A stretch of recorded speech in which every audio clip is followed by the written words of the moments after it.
இதில் ஒரு பெரிய மாமரம் இருக்குங்க. இதில் நிறைய பேர் வந்து ரெஸ்ட் எடுத்துகிட்டு போவாங்க. அணில், குருவிங்க, மைனா, நைட் டைமில் வௌவால், எப்பயாவது ரேராக வந்து மயில் வந்துட்டு ரெஸ்ட் எடுத்துகிட்டு போகும்.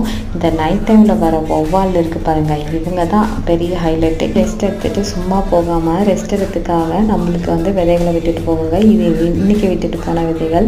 இதே மாதிரி தாங்க டெய்லியுமே வந்துட்டு ஏதோ ஒரு பழம் சாப்பிட்டு இங்கே போட்டுட்டு போயிடும். அத்திப்பழம், நாட்டு கொய்யாப்பழம், அப்புறம் பாதாம் பழம், சப்போட்டா பழம். லாஸ்ட் வீக் இதே மாதிரி ஒரு விதை போட்டிருந்தது. அது என்ன விதைனே எங்களுக்கு தெரியல. இருந்தாலும் அது என்னன்னு தெரிஞ்சுக்கிறதுக்காக முளைக்க போட்டிருக்கோம். நிறைய செடிங்க நாங்கள் விதைகளே போடாமல் எப்படிலாம் வருது அப்படின்னு பார்த்தா இவங்க தாங்க அதுக்கு காரணமே. அவ்வளோ செடிங்க புதுசாக வந்துகிட்டே இருக்குது. பார்த்திங்கன்னா எந்த பக்கம் திரும்பினாலும் இந்த முசுக்கை செடி ஒன்று இருந்தால் போதும் சளிக்காக அப்படின்னு நினச்சேன். இப்போ எந்த பக்கம் பார்த்தாலும் அவங்கள தான் இருக்காங்க. அதே மாதிரி சுண்டக்காய் செடி, ஒரு சுண்டக்காய் செடி இருந்தாலே பெரிய விஷயம் அப்படின்னு நினச்சேன். இப்போ 10 சுண்டக்காய் செடி இருக்குது. இது மாதிரி நிறைய செடிங்க இருக்குது.